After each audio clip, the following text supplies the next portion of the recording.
നമ്മുടെ ശരീരത്തിലെ 90% ആരോഗ്യ പ്രശ്നങ്ങൾക്കും കാരണം ശരീരത്തിൽ ശരിയായ രക്തയോട്ടം ഇല്ലാത്തതും രക്തത്തിലെ ഓക്സിജന്റെ കുറഞ്ഞ അളവുമാണ്.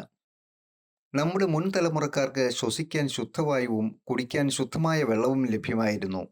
അവർ ചെരുപ്പിടാതെ മൺവഴിയിലൂടെ നടന്നതും പാടത്തും പറമ്പിലും ഇറങ്ങി പണിയെടുത്തതും മൺപാത്രങ്ങളിലുള്ള പാചകവും ഭക്ഷിക്കലും മൺഭിത്തികളും തറയുമായുള്ള നേർസമ്പർക്കവും അവർക്ക് ഈ കാന്തിക ശക്തി ലഭ്യമാക്കി. അതുകൊണ്ട് അസുഖങ്ങളും അവരിൽ നിന്നു മാറി നിന്നു. ശാസ്ത്രം പുരോഗമിച്ചു, സൗകര്യങ്ങൾ വർദ്ധിച്ചു, ജീവിതശൈലി മാറി. വീടിനുള്ളിൽ വരെ ചെരുപ്പിട്ട് നടക്കുന്നത് മുതൽ കുടുംബസമേതം പുറത്തുപോയി പാശ്ചാത്യ ഭക്ഷണങ്ങൾ കഴിക്കുന്നതൊക്കെ നമ്മുടെ ജീവിതത്തിന്റെ ഭാഗമായി. വികസനത്തിന്റെ ഭാഗമായി വാഹനങ്ങൾ, റോഡുകൾ, ഫാക്ടറികൾ ഒക്കെ വന്നു. അതിനുവേണ്ടി മരങ്ങൾ മുറിക്കേണ്ടി വന്നു. ബിസിനസ് മത്സരത്തിൽ കമ്പനികൾ അവരുടെ ഉൽപ്പന്നത്തിന്റെ ഗുണമേന്മയേക്കാൾ ലാഭത്തിലായി ലക്ഷ്യം. ചുരുക്കത്തിൽ നമുക്ക് ശുദ്ധമായ വായുവും വെള്ളവും ആഹാരവും കിട്ടാതെയായി. അങ്ങനെ രോഗങ്ങളും വർദ്ധിച്ചു. ഈ സാഹചര്യത്തിലാണ് ഈ ബയോട്ടോറിയം എന്ന ഉൽപ്പന്നത്തിന്റെ പ്രസക്തി.